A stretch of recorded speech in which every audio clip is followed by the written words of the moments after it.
Hi, it's John and welcome to the channel. 4:34 a.m. It is Saturday, May the 17th. I've got my big blue mug of coffee as usual. Hope you're having a great start to your weekend. And I appreciate you being here and I need your help. I want Ezra Levant to see my video this morning. I mentioned here a number of times, I'm just a guy in my basement. I've got 30,000 plus subscribers here, which I'm really grateful for, but I don't have a big voice. Ezra Levant does. And Ezra, I really appreciate what you've been doing for the independence movement here in Alberta. You had the town hall in Edmonton on Monday. Wednesday you did as well. You talked about having twice as many people there. You could have sold more tickets. I could get a ticket. I didn't get in time. I wanted to be there to cover it a little bit. But Ezra, we're in trouble in this movement right now. Despite what you're seeing in the numbers who are showing up, it doesn't matter. Look at Polyev and all the people who showed up to his rallies. He lost the election. We're going to lose this independence vote if something isn't done immediately. Time's a wasting. Jeff Rath says he wants to have a vote by the end of the year on this.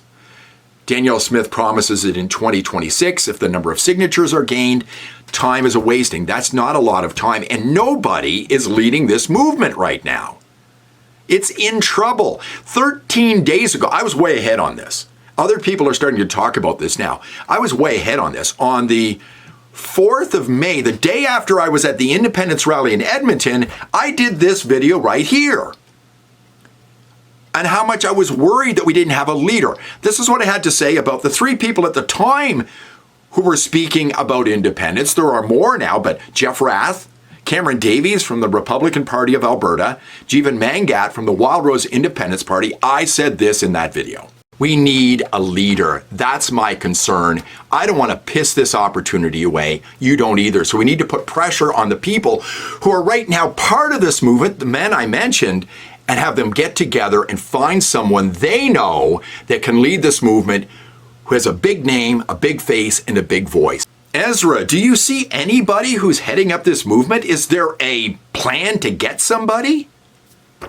I don't know if there's a PR person for the independence movement. Is there even an organization for the independence movement right now? No. The Alberta Prosperity Project has got all of these people, I think hundreds of thousands now, who have committed to signing on a piece of paper that they would like to have a referendum. Where do I sign? Why isn't that being done now? Why are we waiting? You know, I was watching Candace Malcolm, Ezra, yesterday. You've been on Candace's show. I have great respect for Candace and Juno News. She had young Wyatt Claypool on from National Telegraph. Young guy here, lives in Calgary. He's got a YouTube channel. Smart as a whip. Smart as a whip. And he knows Alberta politics pretty good. And this is what he had to say about the possibility that the independence movement would be successful here in Alberta. Whenever I look at the polling, whenever I look at just the realities on the ground of the kind of mountains you're going to have to ascend in order to win the victory, I just don't see a real path forward. I know some people in the separatist movement. I appreciate them. Even many of them are very good at politics.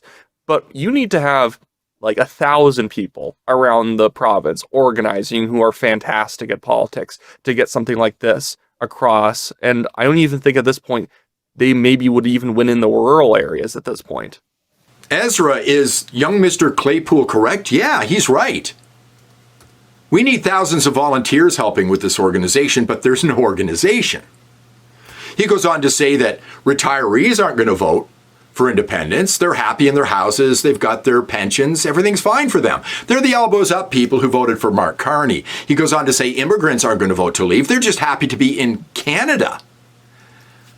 I say that leftists and liberals, all of them who move out to Alberta and have a better life, they don't integrate, they infiltrate. They won't vote for independence either. So this is going to fail. Here's a $100 bill. I would like to donate this to the independence movement in Alberta so we can use this to run ads to convince people Alberta is better out of Canada than in Canada. Where do I send this? I don't know. We don't have a leader. We don't have any organization whatsoever. And the other thing that concerns me about this is, Ezra, is if this doesn't happen, The NDP are waiting to take control here in Alberta right now. Wyatt mentioned that yesterday. I mentioned it 13 days ago. Danielle Smith is a separatist. Look at this picture. This is where we are. She's got to walk a fine line. She's been called a separatist because she's lowered the threshold, made it easier for people, this citizens initiative, to go to the government if they've got a grievance. And that means anything, not just the independence movement. If we have the NDP back in this province, we're screwed, folks. We are screwed. And the other thing the NDP are waiting to do is label her as Donald Trump. Carney did it with Poilievre. That helped him. Albanese did it against Peter Dutton, the Conservative in Australia. Labour nutcases because Peter Dutton was labeled Donald Trump. If I can find this picture right here, so can the NDP, and they've got pictures of her shaking the hands of Donald Trump. They're going to use this against Danielle Smith in the next election because Trump will still be the president. Ezra, you know there's people who say the NDP will never get reelected in Alberta. 3 months ago, the Liberals would never get reelected, and they did. And young Mr. Claypool mentioned in the video with Candice Malcolm, the Liberals are loving this because they'd much rather work with Naheed Nenshi. They're going to undermine the separatist movement out here all they can because Naheed Nenshi will ask nothing of the Liberal government and Mark Carney. He'll play right along. There'll be no demands like Danielle Smith. We have no leader here. History lesson once again. If you watch my May 4th video, this will sound familiar, but I'm going to expand on it a little bit. In 95, during the Quebec referendum, there were two people who headed up the independence movement for Quebec. One of them was the premier of the province at the time, the head of the Parti Québécois, Jacques Parizeau. The other one was Lucien Bouchard, the head of the Bloc Québécois and the leader of the opposition. It was unprecedented at the time, but a few days before the referendum, Jean Chrétien opened up time on national television to make the case for Quebec to stay. I think it was 15 minutes. Correct me if I'm wrong. Bouchard got the same amount of time on the air. Do you think that would happen today? First off, would Mark Carney speak on behalf of Alberta staying? Not a chance. And who's the face of the independence movement here? Nobody. So that's what I'm asking again, Ezra. We need somebody to step up here. You know the people who are involved right now, these different groups. Can you get them together? And can one of them or all of them come up with somebody who can lead the independence movement here? Because I think it's doomed to fail right now unless we get some organization. Right now, it is a joke. Thank you for watching. If you like the video, please give me a thumbs up, subscribe to the channel, ring the bell for notifications, and I will see you in the next one.